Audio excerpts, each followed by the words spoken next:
হেফাজতের মালিক হেফাজত করেন যে কোনো ওসিলায় সকালে ফজর ইশরাকে সালাত আদায় করে শেখ হাসিনার অডিও বার্তা শুনে মনে হলো শেখ হাসিনা বলছে কি আর বেঈমান মুনাফিক মুস্তাক অনুসারী নেতারা করছে কি।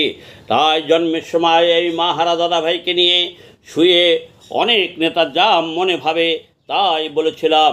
নেতা বাঁচলে দল বাঁচবে, কর্মীরা দলের বোঝা, কয় মাসে মনের কাছে হিসাব নিকাশ হয়ে গেছে সোজা। কারণ অনেক নেতা এখনও মনে করে তারা দলের জমিদার আর আমরা কর্মীরা দলের বিনা মজুরির চাকর।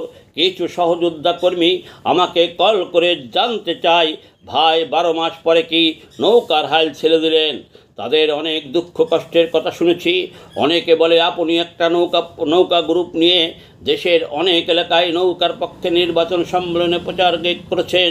আপনার খোঁজ যদি নেতারা না নেয় তাহলে আমাদের কি অবস্থা?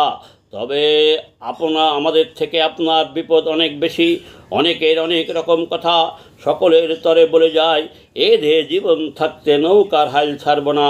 সকলে দোয়া করবেন মুস্তাক অনুসারী বেঈমান মুনাফিক নেতাদের থেকে আপনাদের সাথে নিয়ে সেটা ভাঙা দিয়ে অতীতের হিসাব না নেওয়া পর্যন্ত যেন আল্লাহ বাঁচিয়ে রাখে।